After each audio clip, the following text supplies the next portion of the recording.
സൂത്രവാക്യം എന്ന് പറയുന്ന സിനിമ സെറ്റിൽ നടന്ന ഒരു സംഭവത്തിന്റെ തുടർച്ചയായിട്ടാണ് പല കാര്യങ്ങളും പുറത്തേക്ക് വന്നത്.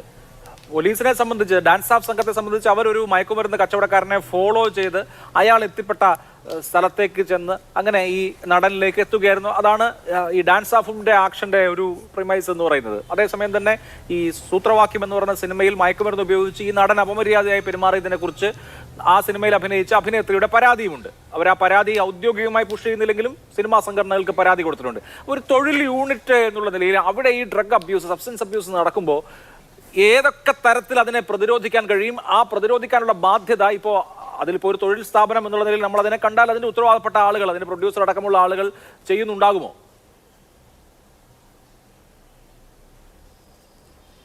ഇപ്പോൾ ചെയ്യാൻ തുടങ്ങിയിട്ടുണ്ടെന്നാണ് മനസ്സിലാക്കുന്നത്. ഇതുവരെ വലിയ ഇടപെടലുകളൊന്നും ഉണ്ടായിരുന്നില്ല. കാരണം ഇപ്പോൾ നമ്മുടെ സിനിമാ സെറ്റുകളിലേക്ക് റെയ്ഡൊക്കെ വരാൻ തുടങ്ങിയിട്ടുണ്ട്. അപ്പോൾ അതുകൊണ്ട് തന്നെ ഇപ്പോൾ പ്രൊഡ്യൂസേഴ്സ് അതിൻ്റെ മുകളിൽ കുറച്ച് ശ്രദ്ധയൊക്കെ വെച്ചിട്ടുണ്ട്. പക്ഷെ ഒപ്പം തന്നെ ഒരു വലിയ പ്രോട്ടോക്കോൾ, നമ്മളിപ്പോൾ ഈ നടന്മാരെയും നടിമാരെയൊക്കെ എഗ്രിമെൻ്റ് ഒക്കെ എഴുതിയിട്ടല്ലേ എല്ലാവരും വരുന്നത്, എല്ലാ ടെക്നീഷ്യൻസും എല്ലാവരും. അപ്പോൾ അവരിൽ തന്നെ കൃത്യമായി തന്നെ നിങ്ങൾ ആൽക്കഹോൾ, അതുപോലെ സബ്സ്റ്റൻസ് തുടങ്ങിയ കാര്യങ്ങൾ ഉപയോഗിക്കാൻ പാടില്ല എന്നും സ്ത്രീകളെ നേരെയുള്ള ഉപദ്രവങ്ങൾ അരുതെന്നും ഇതൊക്കെ ചെയ്തു കഴിഞ്ഞാൽ ക്രൈമാണെന്നും അതിൻ്റെ ഉത്തരവാദിത്തം എടുക്കണം എന്നൊക്കെ പറഞ്ഞുകൊണ്ടുള്ള ഒരു എഗ്രിമെൻ്റ് അവരെ കൊണ്ട് സൈൻ ചെയ്യിപ്പിക്കുകയും ഒപ്പം തന്നെ അവരെ വളരെ സ്ട്രിക്റ്റ് ആയിട്ടുള്ള പരിശോധനകൾ, ബ്രീത്തനൈസ് തൊട്ട് എന്തൊക്കെ സംഗതികളാണോ അതൊക്കെ ചെയ്തുകൊണ്ട് തന്നെ അത് മുന്നോട്ട് കൊണ്ടുപോകേണ്ടതാണ്. അതിന് വേണ്ടുന്ന സഹായം വേണമെങ്കിൽ എക്സൈസിൻ്റെ പോലീസിൻ്റെ അവർക്ക് വാങ്ങാവുന്നതാണ്. പക്ഷെ ഞാൻ പറയുന്ന മറ്റൊരു പ്രധാനപ്പെട്ട കാര്യം, എന്താണ് ഈ മയക്കുമരുന്ന് അവർക്ക് നൽകുന്നത്? ഇപ്പോൾ ഈ MDMA ആണെങ്കിലും കൊക്കൈൻ ആണെങ്കിലും ഒപ്പി ആണെങ്കിലും ഇവർക്കൊക്കെ നൽകുന്ന സംഗതി എന്താണെന്നൊന്ന് അന്വേഷിച്ച് നോക്കുമ്പോൾ ഇതൊക്കെ തന്നെ ഹാപ്പി ഹോർമോൺസ് റിലീറ്റ് ചെയ്യാണ്. പ്രത്യേകിച്ച് എൻഡോർഫിൻസ് ആണ് റിലീസ് ചെയ്യുന്നത്.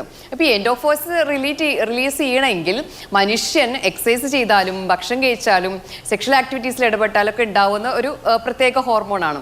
അതല്ലെങ്കിൽ മറ്റ് ഹോർമോൺസിനും അതിൻ്റെതായ രീതിയിലുള്ള റിലീസിങ് ഉണ്ട്. അപ്പോൾ ഇത് എന്താ വർക്കൗട്ട് അല്ലെങ്കിൽ എന്ത് സ്പോർട്സ് ആക്ടിവിറ്റിയാണ് നമ്മൾ നമ്മുടെ വിദ്യാർത്ഥികൾക്ക് നൽകുന്നത്? എല്ലാവരും ഒന്നിലെ കമ്പ്യൂട്ടറിൻ്റെ മുന്നിൽ ഇരിക്കുകയോ ഗെയിം കളിക്കുകയോ ആ രീതിയിലുള്ള ചില മരണങ്ങളും അതുപോലെ പണനഷ്ടവും പിന്നെ അവർക്കുണ്ടാവുന്ന ഒബീസിറ്റി തുടങ്ങിയിട്ടുള്ള പ്രശ്നങ്ങൾ, ഡിപ്രഷൻ, ഇങ്ങനെ കുറേ കാര്യങ്ങളാണ് അവർക്ക് ഉണ്ടാവുന്നത്. ഈ അകത്തുനിന്ന് പുറത്തേക്ക് ഇറങ്ങാതെ പിടിച്ചു വെച്ച് ഒരു പത്രം എന്ന് പറയുന്നില്ലേ, ന്യൂസ് പോലും അറിയാതെ ഒരു പ്രത്യേക ലോകത്ത് വളരുന്ന ഈ കുട്ടികൾ പിന്നെ എന്താ ഇവർക്കൊരു ഡിപ്രഷൻ മാറാനുള്ള ഒരു വഴി, അവർ ഈ സ്ട്രെസ് റിലീഫിനായിട്ട് ഇത്തരം കാര്യങ്ങളിലേക്ക് പോവാണ്. അപ്പോൾ നമ്മൾ അന്വേഷിക്കേണ്ടത് ഇത്തരം കാര്യങ്ങളിൽ യുവജന സംഘടനകൾ, സർക്കാർ, പാരൻസ്, സ്കൂളിങ്സ്, അതുപോലെ കോളേജസ് ഇവരെ എങ്ങനെ എൻഗേജ് ചെയ്യുന്നത് വളരെ അത്യാവശ്യമായിട്ടുള്ള കാര്യമാണ്. സോ ഒരു ഭാഗത്ത് ബോധവൽക്കരണം എന്ന് പറഞ്ഞുകൊണ്ട് സത്യപ്രതിജ്ഞ മാത്രം ചെയ്താൽ പോരാ, അവർക്ക് ആക്ടിവിറ്റീസ് നൽകുകയും അവരെ എൻഗേജ് ചെയ്യുകയും ഇത്തരം ആക്ടിവിറ്റികളിൽ നമ്മൾ കണ്ടതല്ലേ, അവരത്ര മോശം ആൾക്കാരൊന്നുമല്ല. നമ്മൾ പ്രളയ സമയത്തും കോവിഡ് സമയത്തൊക്കെ അവരുടെ എനർജി നമ്മൾ കണ്ടതാണ്. അവർ നമ്മളെ വളരെയധികം രീതിയിൽ സപ്പോർട്ട് ചെയ്തതാണ്. അപ്പോൾ നേരത്തെ രാജ്മോഹൻ സാർ പറയുകയും ചെയ്തിട്ടുണ്ടായിരുന്നു, അവരൊട്ടും മോശമല്ല. നമ്മളെക്കാൾ ഒരുപാട് ടെക്നിക്കലാണെങ്കിലും AI ഉപയോഗിക്കുന്ന കാര്യത്തിൽ എല്ലാത്തിലും അവർക്ക് കൃത്യമായി വിഷൻ ഉണ്ട്. അപ്പോൾ അവരുടെ വിഷൻ നമ്മുടെ രാജ്യത്തിന് കിട്ടുന്നേ ഇല്ല. അതും വലിയൊരു വിഷയമാണ്. ഇപ്പൊ കേരളമാണ് നമ്പർ 1 ആയിട്ട് നിൽക്കുന്നത് ഈ കേസുകളിൽ എന്ന് പറഞ്ഞാൽ അത് റിപ്പോർട്ടിങ്ങിന്റെ ഭാഗമായിട്ടാണ്. അപ്പൊ അത്രയും നല്ലൊരു സംവിധാനം ഇവിടെ വർക്ക് ചെയ്യുന്നത് കൊണ്ടാണല്ലോ ഇത്രയധികം കേസുകൾ റിപ്പോർട്ട് ചെയ്യപ്പെടുന്നത്. നമുക്കറിയാവുന്ന കാര്യമാണ്. ബാംഗ്ലൂരോ മറ്റു സ്ഥലങ്ങളിലോ ഒക്കെ പോയി കഴിഞ്ഞാൽ പിടിക്കുന്നേ ഇല്ല. അവിടെ നിന്നുള്ള പലതും കുട്ടികൾ പഠിച്ചൊക്കെ വന്നത്. നമ്മുടെ നാട്ടിലെ ഈ സെൽഫ് ഫൈനാൻസിങ് കോളേജസ് തുടങ്ങിയേക്കാൾ മുൻപ് പുറത്തുണ്ടായിരുന്ന സെൽഫ് ഫൈനാൻസ് കോളേജിൽ പോയ വിദ്യാർത്ഥികളിൽ നിന്നാണല്ലോ ഇത് ഏറ്റവും അധികം ഇങ്ങോട്ട് എത്താൻ തുടങ്ങിയതും ഇത് വിദ്യാർത്ഥികളുടെ ഇടയിൽ, ചെറുപ്പക്കാരുടെ ഇടയിലൊക്കെ വളരെ സുലഭമായി മാറിയത്. പിന്നെ നമ്മുടെ സിനിമകൾ ചെയ്യുന്നത് വളരെ പ്രൊപ്പഗാൻഡിക് ആണല്ലോ സിനിമകളിൽ കാണുന്ന കാര്യം നമ്മൾ കണ്ടിട്ടുള്ളതല്ലേ.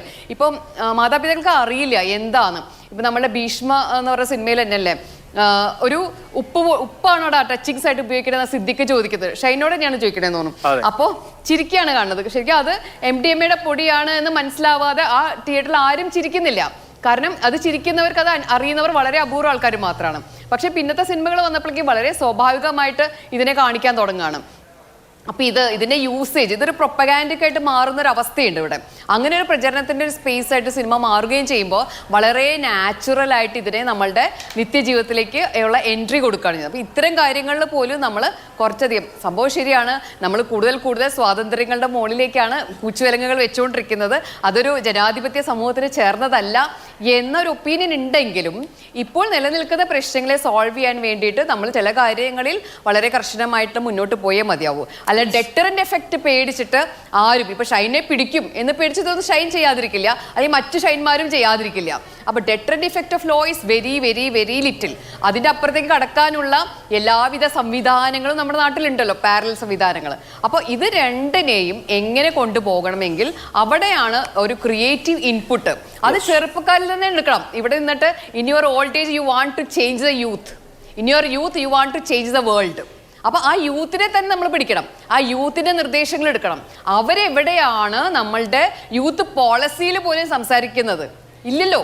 അതൊക്കെ നമ്മളിത് തയ്യാറാക്കി കൊടുക്കാന്ന് പറയുമ്പോൾ 50 കഴിഞ്ഞും 60 കഴിഞ്ഞും 70 കഴിഞ്ഞുള്ള ആളുകളാണ് ഈ യൂത്തിനോട് സംസാരിക്കുന്നത്. They are more advance than us. പിന്നെ മാത്രമല്ല, ലോകമേ തറവാടാണ്.